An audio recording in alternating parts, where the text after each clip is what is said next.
नमस्कार दोस्तों, decode exam पर मैं शिवम आप सभी का फिर से बहुत बहुत स्वागत करता हूं। स्वास्थ्य मेरा ठीक नहीं था, जिस कारण 2-3 दिन कक्षाएं बाधित रही थी। ठीक है, अब निरंतर रूप से प्रयास करेंगे कि पुनः ये चीज़ें चलती रहें। तो हम पूर्वावलोकन श्रृंखला में एक भूगोल विषय कर रहे हैं, दूसरा विषय विज्ञान हमने लिया है। विज्ञान में भी भौतिकी से हमने शुरुआत की है। तो 2 कक्षाएं इससे पहले हो चुकी हैं, छोटी छोटी हैं। मैं सोच रहा हूँ ये कक्षाएं छोटी थोड़ी रहें। ठीक है, तो आपने अगर उनको नहीं देखा है तो जाइए पहले देख के आइए, फिर उसके बाद यहाँ आएंगे। तो तीसरी आज कक्षा हम करेंगे। तीसरी कक्षा में जो हमारा चैप्टर है यांत्रिकी का द्रव्यमान बल त्वरण, यांत्रिकी जो चैप्टर है उससे करीब 35 सवाल लगभग हैं। उनको हम लगभग 25-30 मिनट में करने का प्रयास करेंगे। ठीक है, तो पहला सवाल देखते हैं। दूसरा एक चीज़ मैं आपसे और कहना चाह रहा हूँ, जैसे कल वाली वीडियो पे जो पिछली इससे वीडियो है उस पर नीचे कुछ कमेंट थे, सर रिपीटेड सवाल आप हटाते नहीं हैं, रिपीटेड सवाल लगातार रहते हैं। वो कराने के पीछे मैं उनमें टाइम ज़्यादा नहीं लेता हूँ, आपको बताया हटा दिया।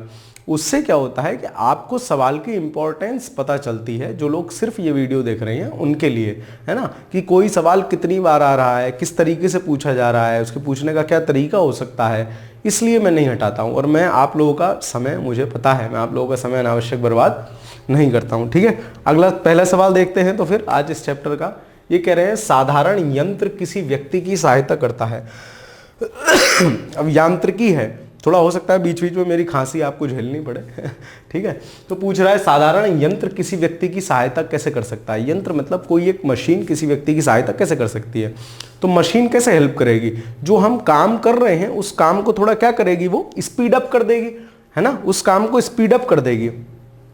स्पीड अप कैसे कर देगी, हमारी एनर्जी कम लगेगी और काम थोड़ा सा अच्छा इफिशियंट होगा। ठीक है, तो देखते हैं कैसे सहायता करती है। काम कम करने में, काम तो और ज़्यादा करेगी। कम बल का प्रयोग करके भी उतनी ही मात्रा में काम करने में, उतनी ही मात्रा में काम धीरे धीरे करने में, उतनी ही मात्रा में काम अधिक तेजी से करने में। तो बल मेनली जो यंत्र घटाते हैं वो बल घटाते हैं। कम बल का यूज़ करके हम क्या है और अच्छे से काम कर सकते हैं। ठीक है, कम बल का यूज़ करके काम और अच्छे से कर सकते हैं। अगला सवाल देखते हैं। एक व्यक्ति एक संवेदनशील तराजू पर खड़ा है। सेंसिटिव तराजू का क्या मतलब है कि अगर आपकी जेब में कोई कागज की 2-3 टुकड़ा भी रख दे तब भी वो उसको रीड कर ले, मतलब इतना सेंसिटिव। ठीक है, सेंसिटिव तराजू पर खड़ा है। यदि वह गहरी सांस अपने अंदर लेता है तो क्या होगा, तराजू की रीडिंग क्या होगी, है ना। अगर वो अपने गहरी सांस अपने अंदर लेता है तो तराजू की रीडिंग क्या होगी। देखो, मान लीजिए मैं खाली हूं, मैंने सांस ली तो क्या हुआ, वायु का वजन मेरे साथ अंदर गया। जब वायु का वजन मेरे साथ अंदर गया तो वेट क्या होगा, वेट उसका बढ़ जाएगा, मतलब रीडिंग जो होगी उसकी क्या होगी, रीडिंग उसकी बढ़ेगी। तो ऑप्शन नंबर ए इसका सही आंसर होगा, दूसरे का। अगला सवाल देखते हैं। निम्नलिखित में से कौन सी राशि सदिश राशि नहीं है। देखो, सदिश राशि, अदिश राशियां 2 प्रकार की राशियां होती हैं। किसको सदिश कहते हैं, किसको अदिश कहते हैं। जिस राशि को बताने के लिए हमें उसकी दिशा की भी जरूरत पड़े। ठीक है, जैसे मान लो विस्थापन है। विस्थापन क्या होता है, दो, जैसे एक समय में चली गई डिस्टेंस और दूसरी समय में चली गई जो गैप उत्पन्न होता है उसको विस्थापन कहते हैं। तो विस्थापन किस डायरेक्शन में है ये जरूर पता चलेगा। विस्थापन के साथ दिशा भी जुड़ी हुई होती है। ठीक है, तो ये कुछ सदिश राशियां, अदिश राशियां होती हैं, आपको याद कर लेनी चाहिए, क्योंकि उतना फिजिक्स समझने का टाइम, अगर आप उतना फिजिक्स समझेंगे तो आपके बहुत सारे चीज़ें पीछे छूट जाएंगी। तो कुछ जो मेन क्वेश्चन आए हैं, देखो शॉर्ट तरीका यही होता है कि हमको जो चीज़ नहीं समझ में आ रही उसको हम कैसे भी करके याद कर लें, जो उससे रिलेटेड PYQ आए हैं। ठीक है, समझने, हर चीज़ समझने का समय होता है जब आप उस तरीके से पढ़ रहे होते हैं, बेसिक से पढ़ रहे होते हैं। ठीक है, तो कौन सी राशि सदिश राशि है, नहीं है, ये पूछ रहा है। तो विस्थापन सदिश राशि होती है, वेग मतलब स्पीड जो होती है वो भी पता चलती है किस डायरेक्शन में है, और बल भी सदिश राशि है। आयतन जो है वो सदिश राशि नहीं है। मैं कहूँ कि इसका आयतन इतना है ना, तो क्या आयतन किसी दिशा को थोड़ी ना बताता है, किस दिशा में आयतन कितना है, किस दिशा में आयतन कितना है, ऐसा कुछ नहीं होता है। तो इनमें से एक अदिश राशि जो होगी वो आयतन होगी, या जो सदिश राशि नहीं है वो क्या होगी, आयतन होगी। अगला सवाल देखते हैं। निम्नलिखित में से कौन सी सदिश राशि है। अब इसमें से सदिश राशि पूछ रहे हैं। अब आपने क्या कभी समय सुना है कि 5:20 हो रहे हैं उत्तर दिशा में, या 5:40 हो रहे हैं दक्षिण दिशा में, ऐसा हमने नहीं सुना है। तो समय क्या है, अदिश राशि है। चाल क्या है, चाल या गति क्या है, ये भी अदिश राशि है। लेकिन वेग अगर यहीं देगा, वेग ठीक है। तो बेग जो है वो सदिश राशि है। अब विस्थापन और दूरी, डिस्टेंस भी हम कहते हैं 5 किलोमीटर मान सकते हैं, उसको भी अदिश राशि, लेकिन काउंट हम उसको अदिश राशि में ही करते हैं। लेकिन जो मेरा विस्थापन है, ठीक है, विस्थापन है वो कैसी राशि है, विस्थापन हमारी सदिश राशि है। विस्थापन हमारी कैसी राशि है, विस्थापन हमारी सदिश राशि है। अगला सवाल देखते हैं, निम्नलिखित में से कौन सी सदिश राशि नहीं है। तो इसमें से सदिश राशि क्या नहीं है, बेग मैं आपको बता रहा हूँ, बेग होगी सदिश राशि, गति नहीं होगी, बेग होगा। विस्थापन आपको 2 सवाल में बताते हुए आ रहा हूँ होगा। बल आघूर्ण भी होगा। गति जो होगी मेरी वो सदिश राशि नहीं होगी। तो 5वें का आंसर क्या हो जाएगा, 5th का आंसर होगा ऑप्शन नंबर ए। अगला सवाल देखते हैं, निम्नलिखित में से कौन सी अदिश राशि है। तो वही पूछ रहा है कि कौन सी अदिश राशि है जो सदिश ना हो, ठीक है। बल, दाब, वेग और त्वरण। तो जो हम दाब लगाते हैं, जो हमारा दाब रहेगा, दाब क्या होगा, दाब हमारा अदिश राशि होती है ना। जो हम प्रेशर लगाते हैं, जो दाब है, प्रेशर है, वो क्या होती है, अदिश राशि होती है। तो ऑप्शन नंबर बी इसका सही आंसर होगा।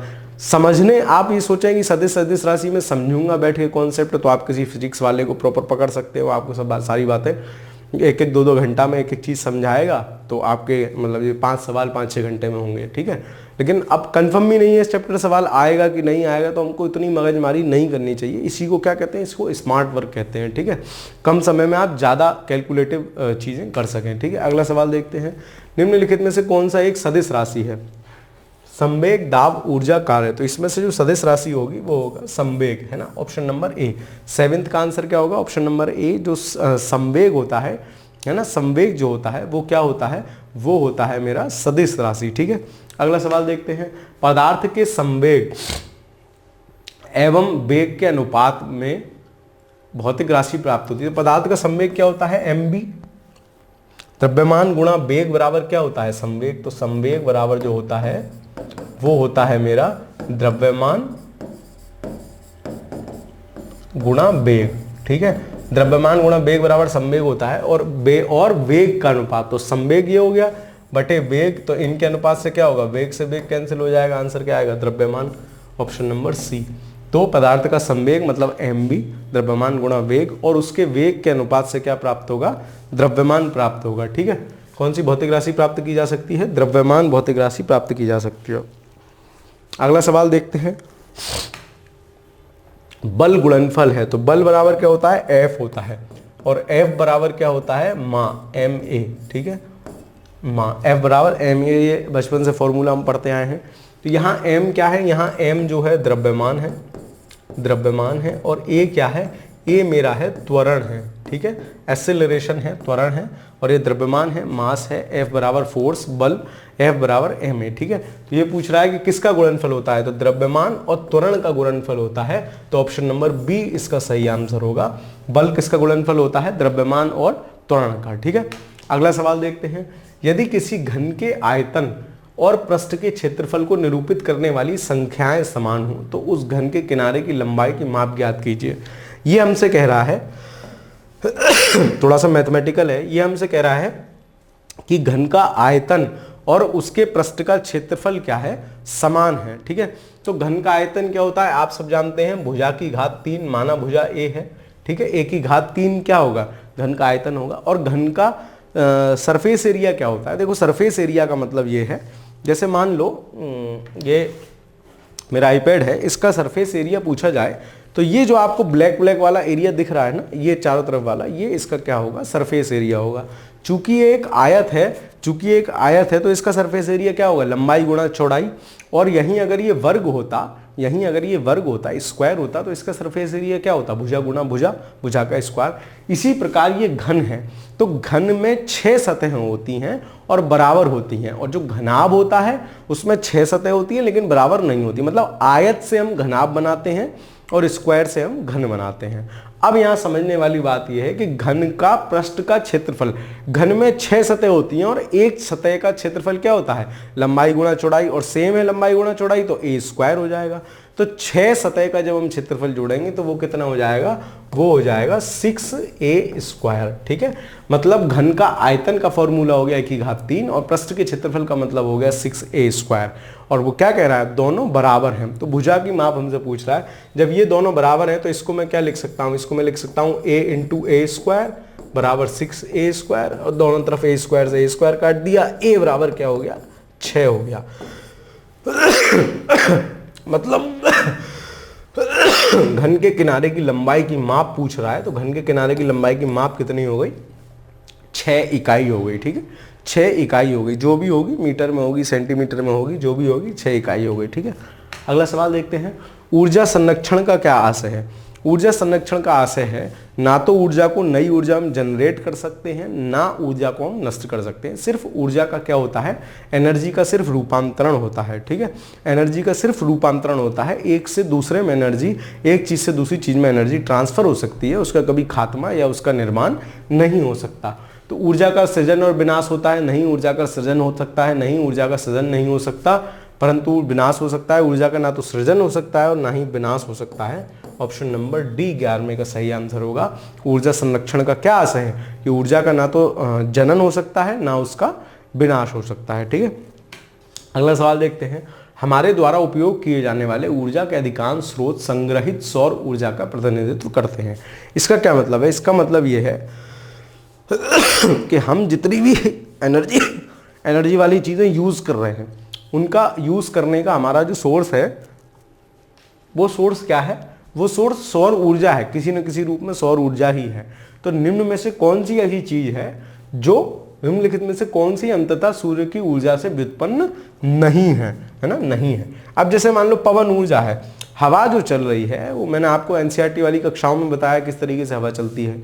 हवा जो चल रही है वो किससे चल रही है, टेम्परेचर के डिफरेंस से ही चल रही है। ठीक है, हाई प्रेशर लो प्रेशर बनना है, उसी से चल रही है, तो वो भी अल्टीमेट सन से चल रही है। बायोमास, जो हमारा बायोमास है, वो भी कहीं ना कहीं सन का उसमें टेम्परेचर सूर्य तब लगा होगा, तब हुआ होगा। भूतापीय जो ऊर्जा है, भूतापीय ऊर्जा क्या होती है, जो पृथ्वी के नीचे क्या होती है, जो ज़्यादा हीट है, उसको भूतापीय ऊर्जा कहते हैं।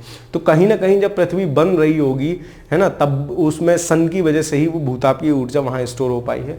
परंतु नाभिकीय ऊर्जा जो होती है, उसका सन से कोई मतलब नहीं होता है, उसके निर्माण में सूर्य का कोई ऐसा प्रत्यक्ष योगदान नहीं है। ठीक है, तो ऑप्शन नंबर ए इसका सही आंसर होगा। कौन सा सौर ऊर्जा का प्रतिनिधित्व नहीं करता है, मतलब जो सौर ऊर्जा से व्युत्पन्न नहीं है, तो ऑप्शन नंबर ए नाभिकीय ऊर्जा। ठीक है, अगला देखते हैं। हवाओं की ऊर्जा होती है, अब देखो एनर्जी है हवाओं में, कैसे हवाओं में एनर्जी है, जब हवा आपसे टकरा रही है, आपकी जगह में टरबाइन लगा दूं तो टरबाइन से जब टकराएगी तो टरबाइन को घुमाएगी और वो टरबाइन घूम कर फिर क्या करेगी, बिजली पैदा करेगी। तो जो हवा ने एनर्जी लगाई वो कौन सी लगाई, वो काइनेटिक एनर्जी लगाई, वो गतिज ऊर्जा हवा ने लगाई, गति है उसके पास, उस गति को हमने क्या किया, उस गति को ट्रांसफॉर्म किया। तो हवाओं की ऊर्जा कौन सी ऊर्जा होती है, हवाओं में कौन सी ऊर्जा होती है, केवल गतिज ऊर्जा हवाओं में होती है। ठीक है, गतिज ऊर्जा हवाओं में होती है। अगला देखते हैं।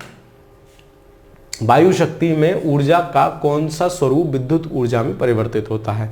तो फिर वही बात कि कौन सी एनर्जी से हम क्या कर रहे हैं, हम वायु की गतिज ऊर्जा से क्या कर रहे हैं, विद्युत ऊर्जा बना रहे हैं या और किसी प्रकार का काम कर रहे हैं। तो किस एनर्जी का ट्रांसफॉर्मेशन होता है, तो किस एनर्जी का हो रहा है, गतिज ऊर्जा का। ठीक है, यही ऊर्जा का संरक्षण का नियम है।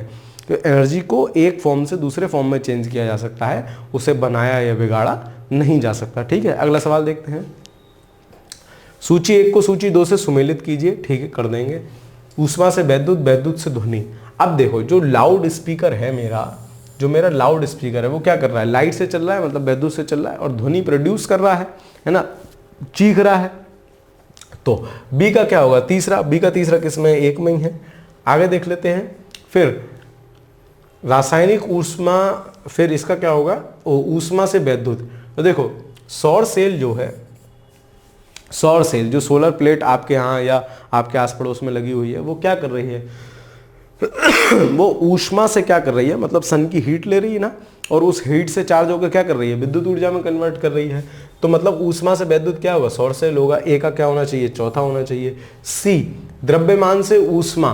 तो द्रव्यमान नाभिकीय जो रिएक्टर होते हैं, जहाँ नाभिकीय फ्यूजन हो या नाभिकीय संलयन, नाभिकीय विखंडन की क्रिया होती है। वहाँ क्या होता है, द्रव्यमान है, विखंडन जब हो रहा है, द्रव्यमान है वो टूट के छोटे छोटे उसमें टूट गया, छोटे छोटे खंडों में टूट गया, तो क्या हुआ, द्रव्यमान का नाश हुआ। द्रव्यमान के नाश होने से क्या हुआ, ऊष्मा का जन्म हुआ। तो सी का क्या होना चाहिए, दूसरा होना चाहिए, सी का दूसरा इसमें है।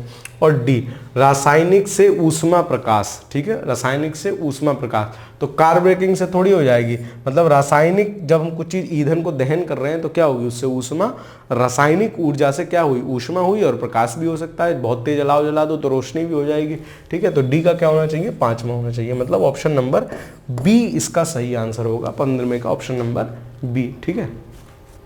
अगला सवाल देखते हैं, गति को सर्वप्रथम किसने परिभाषित किया।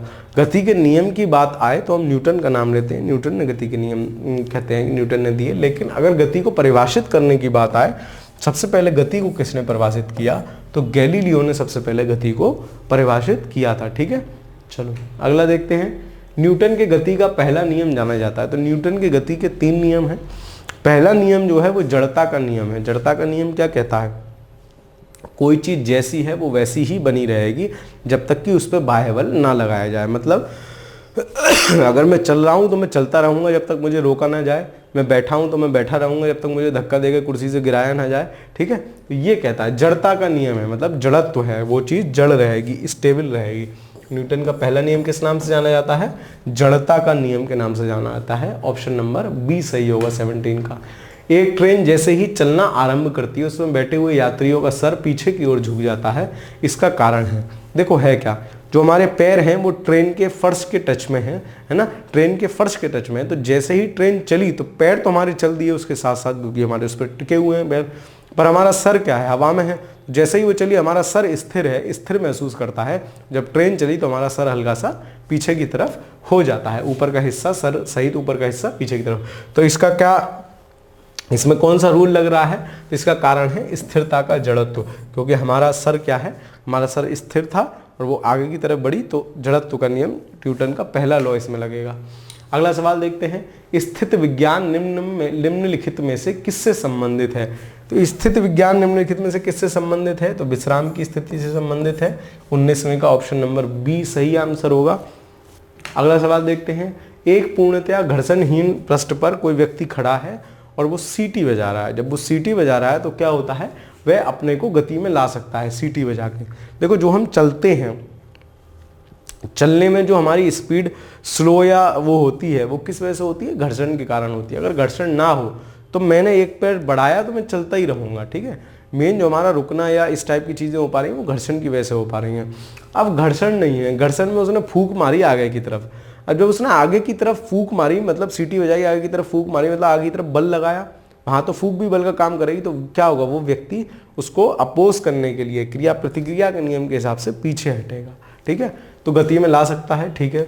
यदि किसी तंत्र पर कोई बाह्य बल क्रियाशील नहीं है तो इसका संवेग h अपरिवर्तित नहीं होता है। बात तो ये भी सही है, बाह्य बल अगर उस पर नहीं है तो संवेग क्या होता है, द्रव्यमान गुणा वेग। तो द्रव्यमान गुणा वेग एज इट इज रहेगा जब तक कि उस पर बाह्य कोई बल ना लगाया जाए। तो बात ये भी सही है, लेकिन इसका कारण ये नहीं है मतलब कथन भी सही है, कारण भी सही है, पर स्पष्टीकरण नहीं है। मतलब ऑप्शन नंबर बी इसका सही आंसर होगा। क्या कि कथन कारण दोनों सही हैं पर वो उसकी सही व्याख्या नहीं करता है, ठीक है, उसकी सही व्याख्या नहीं करता है। अगला सवाल देखते हैं, सड़क पर चलने की अपेक्षा बर्फ पर चलना कठिन है, क्यों। बर्फ पर चलना इसलिए कठिन है क्योंकि वहाँ क्या होगा, बर्फ के साथ घर्षण बल बहुत कम होता है। जब घर्षण बल कम होता है तो हमारा पैर स्टेबल नहीं रह पाता और हम टिकने में हमको दिक्कत होती है, ठीक है। बर्फ सड़क से सख्त होती है, सड़क बर्फ से सख्त होती है। जब हम अपने पैर को धक्का देते हैं तो बर्फ कोई प्रतिक्रिया, बर्फ सड़क की अपेक्षा घर्षण बल कम होता है। तो इसीलिए हमें क्या होता है, बर्फ पर चलने में दिक्कत होती है। आप देखते बार बार पैर फिसलता है, तो फिसलता किस लिए है, कम घर्षण की वजह से पैर हमारा फिसल रहा है। तो बर्फ पर चलने में दिक्कत क्यों होगी, क्योंकि उसका घर्षण बल क्या है, सड़क की अपेक्षा कम होता है। घर्षण बल किसका ज़्यादा होगा, जो चीज़ जितनी खुरदुरी होगी उसका घर्षण बल जितना अधिक होगा, जो चीज़ जितनी चिकनी होगी उसका घर्षण बल उतना कम होगा। निम्न कथनों पर तथा उससे निकाले गए निष्कर्षों पर विचार कीजिए और बताइए कि कौन सा निष्कर्ष सही है। भरी हुई गाड़ी को चलाने में उसे चलायमान रखने के लिए आवश्यक ताकत से अपेक्षाकृत अधिक ताकत से धक्का देना पड़ता है। हाँ, क्यों, क्योंकि जब गाड़ी चल देगी, जब गाड़ी रुकी हुई है तो वो क्या कर रही है, ज़्यादा घर्षण बल लगा रही है ज़मीन पर। जब वो चल देगी तो घर्षण बल कम हो जाएगा, तो उसे चलाई रखना थोड़ा आसान होगा। जैसे आपने कभी मजदूरों को देखा हो गाड़ी खींचते हुए, तो वो शुरू करते हैं तो पूरा दम लगाते हैं करके, ठीक है। जब चलने लगती है तो वो नॉर्मल चलने लगते हैं। तो वही बात इसमें कह रहे हैं कि जब रुकी हुई होती है तो चलायमान रखने के लिए अपेक्षाकृत अधिक ताकत से धक्का देना पड़ता है। तो किसी चलायमान वस्तु का भार कम होता है, कोई मतलब नहीं है। प्रारंभ में पहिए फिसलने लगते हैं, एक बार चल पड़ने पर उसका घर्षण क्या होता है, कम हो जाता है, ठीक है, घर्षण कम हो जाता है। तो 22वें का क्या होगा, ऑप्शन नंबर सी सही आंसर होगा। अगला देखते हैं, प्रत्येक क्रिया के लिए एक समान और विपरीत प्रतिक्रिया होती है, यह नियम था। न्यूटन्स थर्ड लॉ, प्रत्येक क्रिया की समान और विपरीत प्रतिक्रिया होती है। मैं आपके झापड़ मारूंगा, आप मेरे झापड़ मारोगे। ये न्यूटन का नियम नहीं है, पर लोग इसको जस्टिफाई कर लेते हैं न्यूटन के नियम से। न्यूटन के नियम का मतलब ये है कि अगर मैं किसी चीज़ पर बल लगा रहा हूँ तो उतना ही बल वो मुझ पर भी लगाएगा, उसकी विपरीत प्रतिक्रिया होगी। तो इसका आंसर बहुत सिंपल है। ये नियम किसने दिया, आइजैक न्यूटन ने। ऑप्शन नंबर ए सही आंसर होगा, ऑप्शन नंबर ए सही आंसर होगा। हो सकता है मेरी आवाज़ कुछ आपको स्लो लग रही हो, ठीक है, कुछ स्लो लग रही हो, क्योंकि तबीयत अभी उतनी सही नहीं है, तबीयत नासाज है, ठीक है। तो थोड़ा सा सहयोग करते चलिएगा। और यार इतने सारे लोग देख रहे हो लेकिन लाइक तुम लोग नहीं करते हो, कितनी गलत बात है ना। लाइक वीडियो को करते रहो, कमेंट्स अपने देते रहो, ताकि हम लोगों का भी मोटिवेशन थोड़ा सा बना रहता है। अगला देखते हैं, एक प्रभावी कोरियोलिस बल किसके कारण होता है। ये पता नहीं यहाँ क्यों दिया था सवाल। कोरियोलिस बल क्या होता है कि जब पृथ्वी घूमती है, खूब पृथ्वी घुमाई है मैंने ज्योग्राफी क्लास में, अब आपको ग्लोब दिखाने की ज़रूरत नहीं है। जब पृथ्वी क्या करती है, परिभ्रमण करती है, इस तरीके से घूमती है ना, तो आपने कभी चक्री घुमा के देखना, तो क्या होगा, साइड से जो उसके धागे होते हैं वो फैलने लगते हैं। तो क्या होगा, चक्री उसी कॉन्सेप्ट पे घूम रही। तो मतलब घूमने के कारण क्या होता है, एक बल लगता है, जिस बल को क्या कहते हैं, कोरियोलिस बल कहते हैं। और कोरियोलिस बल विषुवत रेखा के पास मिनिमम और ध्रुवों की तरफ जाते जाते बढ़ता जाता है, तो कोरियोलिस बल होता है। तो कोरियोलिस बल किसके कारण होता है, तो पृथ्वी के घूर्णन के कारण या पृथ्वी के परिभ्रमण के कारण कोरियोलिस बल लगता है। ऑप्शन नंबर बी सही आंसर होगा 24 का। अगला देखते हैं, एक मनुष्य स्थिर नाव से 5 मीटर प्रति सेकंड की चाल से कूदा, ठीक है, 5 मीटर प्रति सेकंड की चाल से कूदा और वह नाव 0.5 मीटर प्रति सेकंड की चाल से खिसकी। बताए कि नाव का द्रव्यमान मनुष्य के द्रव्यमान का कितने गुना है। ये मैथमेटिकल कैलकुलेशन है, मैं आपको बताऊंगा तब भी समझ में नहीं आएगा। मैं आपको ये बताता हूँ कि इस प्रकार के प्रश्न अगर ना भी आ रहे हों और हमको तुक्का लगाना हो तो हम कैसे लगाएंगे। देखो, एक डिजिट हमको दी है 5 मीटर, एक डिजिट दी है हमको 0.5 मीटर, मतलब मीटर मीटर डिजिट तो सेम है, तो हमें डिजिट कन्वर्ट करने की तो जरूरत है नहीं। अब वो पूछ रहा है कितने गुना होगा। अब इन टाइप में क्या होता है, कोई ना कोई फॉर्मूला लगता है, तो या तो गुणा का फॉर्मूला लगेगा या फिर भाग का फॉर्मूला लगेगा, या तो गुणा का फॉर्मूला लगेगा या भाग का। अब मैं इसको इससे गुणा करूं तो कितना आ जाएगा, 2.5 आ जाएगा, और भाग करूं तो 10 आ जाएगा। मतलब क्या होगा, या तो इसका आंसर 2.5 होगा या 10 होगा। मुझे कुछ नहीं आता, मुझे इसका कोई फार्मूला नहीं पता, कुछ नहीं पता, ठीक है, लेकिन मुझे तुक्का लगाना हो तो मैं किस तरीके से लगाऊंगा वो मैं आपको बता रहा हूं, ठीक है। तो इसका आंसर फॉर्मूला बाकी करके मैथमेटिकल कैलकुलेशन करके ऑप्शन नंबर डी सही आंसर होगा, 10 गुना होगा। फिर भी आप इससे क्या हुए, 2 आंसर तो आपने एलिमिनेट कर दिए, 2 पे आ गए, 2 में से 1 लगा दीजिए, ठीक है। तो इस बात को आप ध्यान रखेंगे। इस प्रकार के क्वेश्चन अगर आपको नहीं भी आ रहे हैं तो एक कॉमन सेंस से एक गुणा गणित इधर उधर लगा के तुक्का इस तरीके से लगा सकते हैं। अगला क्वेश्चन देखेंगे, एक ट्रक, एक कार और एक मोटरसाइकिल की गतिज ऊर्जाएं समान है, ठीक है। अब इनकी एनर्जी समान है, मतलब इनका वेग और द्रव्यमान का जो वो है वो लगभग समान है। तो क्या होगा, एक समान अवरोधक बल लगाया जाता है, तो क्रमशः XYZ दूरी पर जाकर रुकते हैं। क्या होगा, अब हमने क्या देख लिया, हमने ट्रक और कार और वो देख लिया, तो हम क्या कर देंगे, ट्रक पहले रुक जाएगा, वो बाद में, वो बाद में, वो बाद में। नहीं, वो कह रहा है कि तीनों की गतिज ऊर्जा समान है, मतलब वो समान एनर्जी के साथ क्या कर रहे हैं, चल रहे हैं। अवरोधक, समान अवरोधक बल अगर लगाएंगे तो समान दूरी पर ही आकर रुकेंगे, मतलब X बराबर Y बराबर Z होगा। ऑप्शन नंबर सी सही आंसर होगा। ये आपको कंफ्यूज करने के लिए दिया है, लेकिन कंफ्यूज के बाद फ्यूज करने के लिए क्या होगा कि गतिज ऊर्जाएं उनकी क्या है, समान है, ठीक। आपको ये याद, ये दिमाग में रखना चाहिए, ठीक है। अगला सवाल देखते हैं, 2 समान द्रव्यमान की वस्तुओं की गतिज ऊर्जाओं का अनुपात क्या है।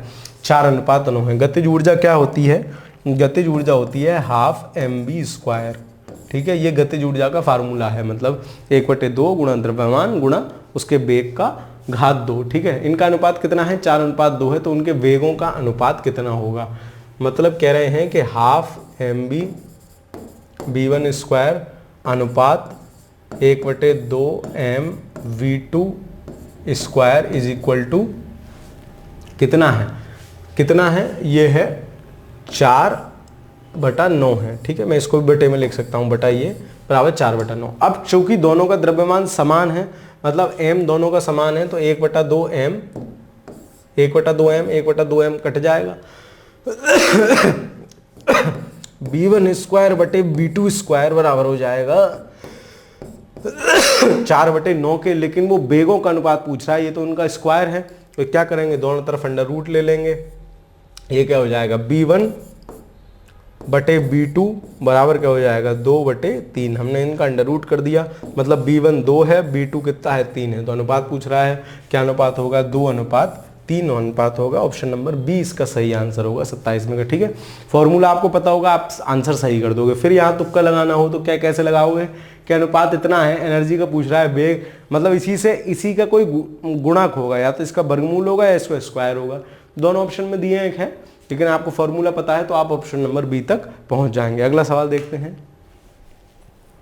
साइकिल और कारों में बॉल बियरिंग का प्रयोग होता है क्योंकि जहां वो उसका पहिया वाला सिस्टम नहीं होता, वहां आपने देखा होगा अगर साइकिल चलाई होगी तो छोटी छोटी गोलियां पड़ती हैं, ठीक है, गोलियां पड़ती हैं। पहले समझ में नहीं आता था क्या यूज होता है, तो क्या होता है, उनके बीच का जो क्षेत्र होता है ना, घट जाता है, जिस कारण घर्षण बल उनमें क्या होगा, कम लगता है और आसानी से वो सिस्टम जो भी है आपका कार या साइकिल आसानी से चलने लगता है। तो क्यों प्रयोग होता है, क्योंकि पहिया और धुरी के बीच का क्षेत्र घट जाएगा, वास्तविक क्षेत्र बढ़ जाता है, नहीं,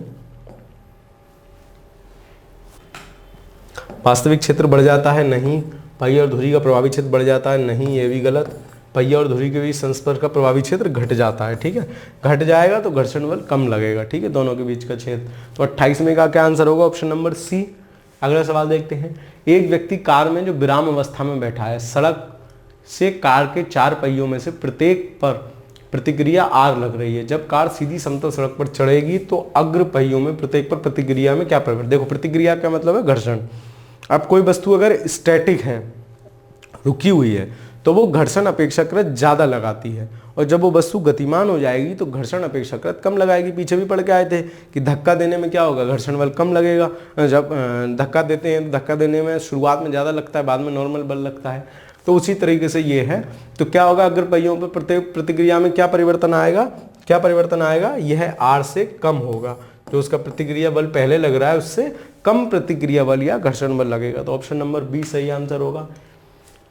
30वां, तेल से अंशतः भरा हुआ एक तेल का टैंकर समतल सड़क पर आगे की ओर एक समान त्वरण का क्या मतलब है, वेग परिवर्तन की दर को क्या कहते हैं, त्वरण कहते हैं। तो वो परिवर्तित वेग के साथ आगे बढ़ रहा है। तेल का मुक्त पृष्ठ क्या होगा, क्योंकि जब तेल की गाड़ी ऐसे बढ़ेगी ना, तो तेल होगा वो पीछे की तरफ क्या कहते हैं, मूव करेगा। तो पीछे की तरफ मूव करेगा तो उसका जो शेप होगा वो इस तरीके से होगा, मतलब आगे की तरफ कम और पीछे की तरफ हल्का सा उठा हुआ ज़्यादा, ठीक है। तो क्षैतिज से इस प्रकार आनत होगा, क्षैतिज बना रहेगा, क्षैतिज से इस प्रकार आनत होगा कि पिछले सिरे पर कम गहराई हो, नहीं, पिछले सिरे पर अधिक गहराई हो। ऑप्शन नंबर सी इसका सही आंसर होगा। क्षैतिज से इस प्रकार आनत होगा कि पिछले सिरे पर अधिक गहराई हो, ऐसे करके ट्रक ऐसे चल रहा है तो ऐसे करके वो इस तरीके से, ठीक है। चलो अगला सवाल देखते हैं। निम्नलिखित कथनों पर विचार कीजिए। एक तीक्ष्ण वृत्ताकार पथ पर तीव्र गति से जाता हुआ 4 पहिया वाला वाहन, ये तो आपने इससे रिलेटेड तो इतनी रील्स देख रखी होंगी ना, मुझे समझाने की जरूरत नहीं। जब तीव्र उससे जाएगा बाइक वाला तो क्या होगा, बाहर की तरफ या अंदर की तरफ नहीं गिरेगा, वो बाहर की तरफ गिरता है, ठीक है, बाहर की तरफ गिरता है। तो बाहरी पहियों पर उल्टेगा, ठीक है, अंदर की पहियों पर उल्टेगा, गलत है, बाहर की तरफ फिसलेगा, ये भी सही है, अंदर की ये भी गलत, यानी 1 और 3 इसके सही आंसर होंगे। ऑप्शन नंबर ए इसका सही आंसर होगा, ठीक है। यूपीएससी 2003 में ये सवाल पूछा गया है, नॉर्मल सवाल है, ठीक है। किसी बल्लेबाज द्वारा क्रिकेट की गेंद को मारने पर समतल जमीन पर लुढ़कती है एवं लुढ़कने के पश्चात गेंद रुक जाती है, क्यों, घर्षण के कारण। गेंद रुकने पर धीमी होती है, क्यों, क्योंकि घर्षण के कारण। बल्लेबाज ने गेंद को पर्याप्त हिट नहीं किया, वेग गेंद पर लगाए गए बल के समानुपाती है, गेंद की गति की दिशा में विपरीत दिशा में एक बल कार्य करता है, ठीक है, जिसे क्या कहते हैं, जिसे हम घर्षण बल कहते हैं, ठीक है। तो ऑप्शन नंबर सी सही आंसर होगा। मान लो आपने गेंद मारी, वो बाउंड्री तक क्यों नहीं गई, बीच में क्यों रुक गई, क्योंकि ज़्यादा खुरदुरा मैदान होगा तो बीच में ही रुक जाएगी, एकदम सपाट होगा तो चलती चली जाएगी, क्यों, क्योंकि घर्षण बल उसी हिसाब से उस पर लग रहा है, ठीक है। अगला सवाल देखते हैं। त्वरण को ज्ञात करने का सही सूत्र क्या होता है? त्वरण क्या होता है? वेग में परिवर्तन की दर को क्या कहते हैं? हम त्वरण कहते हैं, और उसको a से प्रदर्शित करते हैं, डिनोमिनेट करते हैं।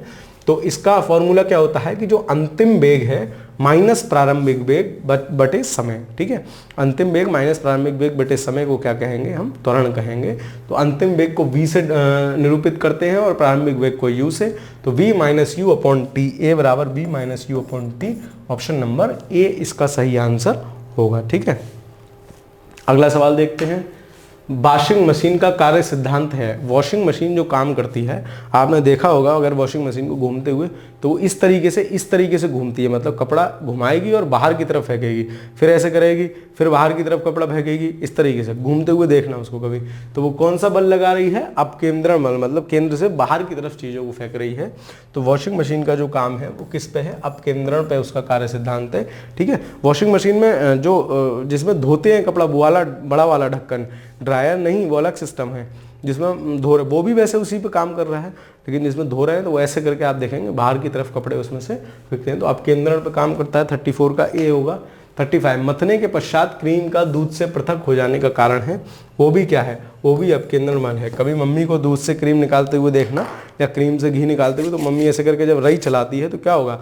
वो जो रई चलती है वो क्या करती है? वो बाहर की तरफ ऐसे करके चलती है और बाहर की तरफ फेंकते हुए चलती है, मतलब केंद्र से बाहर की ओर जो भी मक्खन होता है उसको बाहर की तरफ कर देती है। तो रखने मथने वाली रई जो है, क्रीम का दूध से पृथक हो जाना, वो भी किस पे? वो भी अपकेंद्रण बल पे डिपेंड करता है, ठीक है। तो ये चैप्टर आज कंप्लीट होता है। कुछ कम रखने का कारण ये भी है कि चैप्टर ये था, फिर थोड़ा तबीयत ऐसे ही थी तो इस वजह से, ठीक है। बाकी कक्षा कंटिन्यू रहेगी। बीच में ज़्यादा तबीयत खराब थी, उठा नहीं जा रहा था बेड से, इसलिए जो है आपकी कक्षाएं ब्रेक हुई हैं, ठीक है। तो बस पढ़ते रहिए, वीडियो को लाइक ज़रूर किया कीजिए। आपके कुछ सुझाव हों तो हमें कमेंट में अवगत कराते चलिए। बाकी पढ़ते रहिए, खुश रहिए, धन्यवाद।